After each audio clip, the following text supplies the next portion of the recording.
And once we get into the costume building, you'll see costumes from Oz the Great and Powerful. Hello everyone, my name's Don and welcome aboard.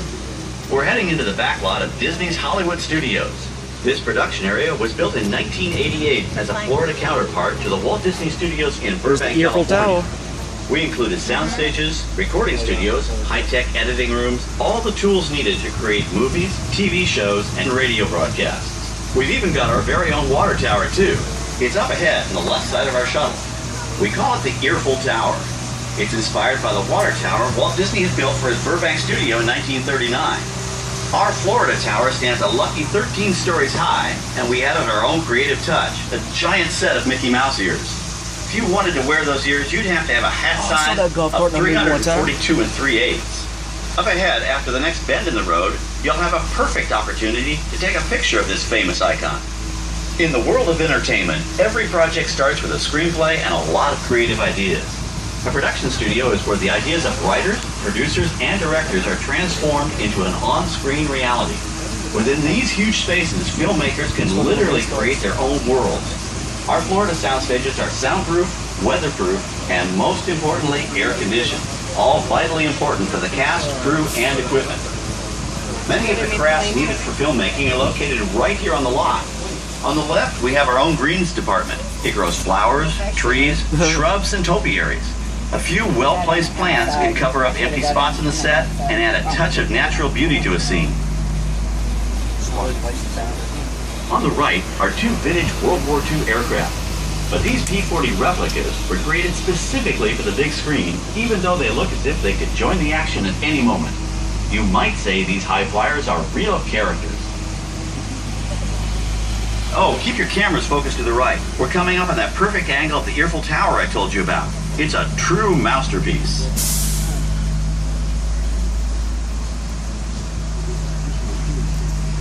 You're my shot, Mom. We're entering one of our most glamorous and colorful departments, creative costuming. Every star has to have just the right wardrobe, and it all begins here with a designer's sketch. Our team of designers, seamstresses, and tailors can turn 1.5 million yards of fabric into over 25,000 costumes every year. Many of these costumes will become part of the shows and attractions of the Walt Disney World Resort.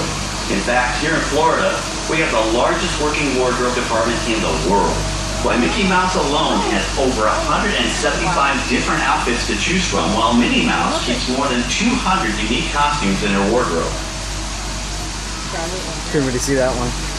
On the left are costumes worn by the stars in recent studio productions. You'll probably recognize some of those costumes from the big screen. Every story needs a setting, and our design staff can create just about any place a script calls for, from an urban city street to a remote desert canyon. On the left is our scenic shop where large-scale sets and props are built. I want to work there. Our team of set designers, carpenters, artists, and engineers has created caves and caverns, game show sets, even replicas of the U.S. Supreme Court and NASA's Mission Control, all on our sound stage. The shop also provides sets and props for our shows and parades here at Walt Disney World. The same skill and craftsmanship that goes into a movie set can also be used to create magic for our parks. Either way, it's all about making dreams come true.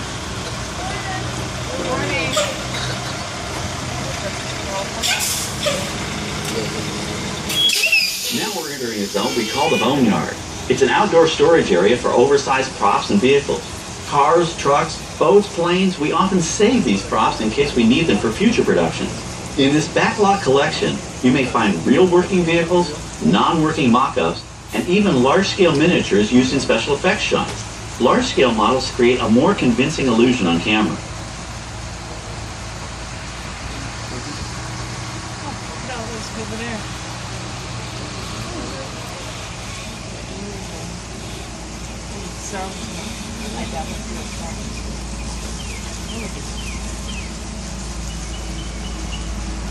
We're now passing by the sets for our Lights, Motors, Action Extreme Stunt Show. On the left, you may catch a glimpse of the Mediterranean fishing village that sets the stage for this thrilling attraction. We'll get a closer look at it soon, but for now, we're approaching one of the largest standing sets on our back lot. It's over on the right. It may not look like much from this angle, but it's pretty spectacular on the other side.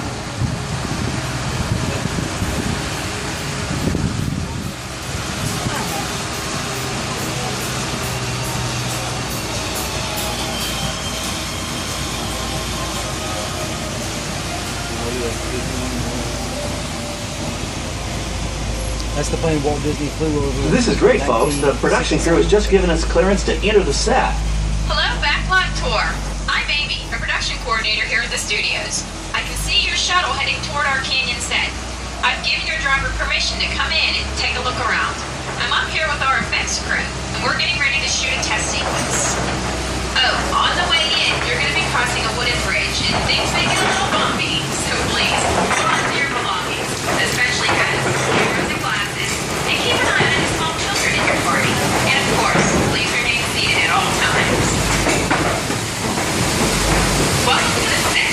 As you can see, we brought the bare, dry deserts of Southern California to green, typically humid Central Florida.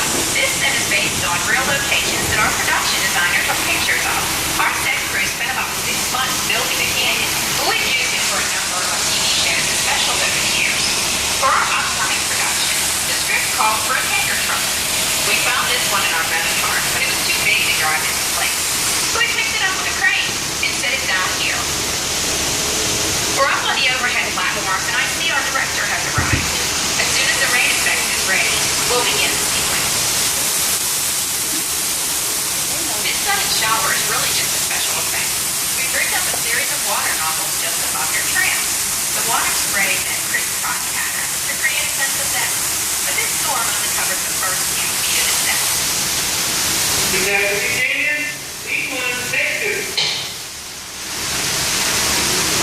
Okay, it's showtime. Everybody stay seated. Hang on to your belongings and watch your children.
About 70,000 gallons of it, dumped from overhead tanks. Oh, but don't worry, we recycle. All of that water will be pumped right back up to the top for the next take. We shoot some of the water through air cannons for an extra dynamic effect. Those air cannons are powerful enough to shoot a basketball over the top of a skyscraper the size of the Empire State Building. To top it off, our shuttle was sitting on hydraulic shaker tables. They provided the shaking, rattling, and rolling sensations for the scene. The entire sequence can be reset in 3.5 minutes. That's just enough time to bring in the next shuttle. Well, I've got to get ready for our next take. Thank you all for being part of the action. Hey, I'm needed back on the set, so enjoy the rest of your tour. Okay, well, thanks, Amy, for giving us access to the set.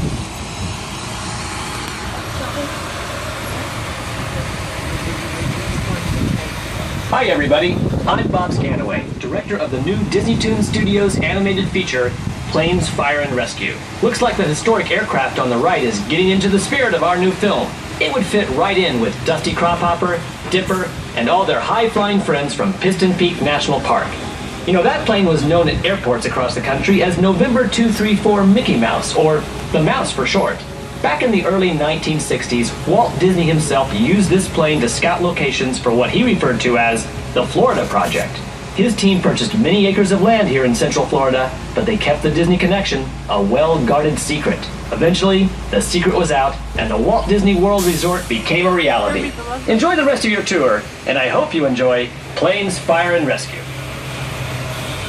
On our right, we once again sweep past the magnificent Mediterranean village of our Lights, Motors, Action Extreme Stunt Show. This high-octane attraction is based on the hit show from the Walt Disney Studios Park in France. In this action-packed production, you'll feel like you're right there on the set during the filming of a spy thriller, complete with custom-built cars, motorcycles, even jet skis. You'll experience the split-second timing, coordinated driving, and fiery special effects that make action movies a real blast. The staging area to our right is known as Acceleration Alley.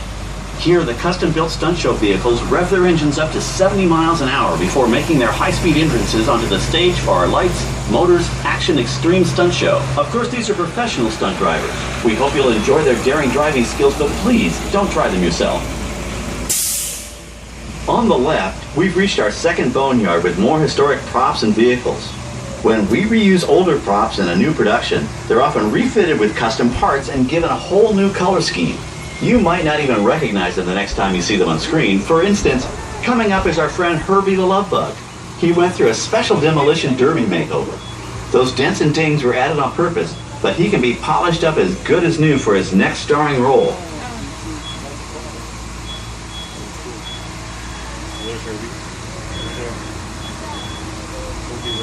On our right, we now have a very different view of the fishing village set. From this point of view, you can see that there is no inside of the buildings.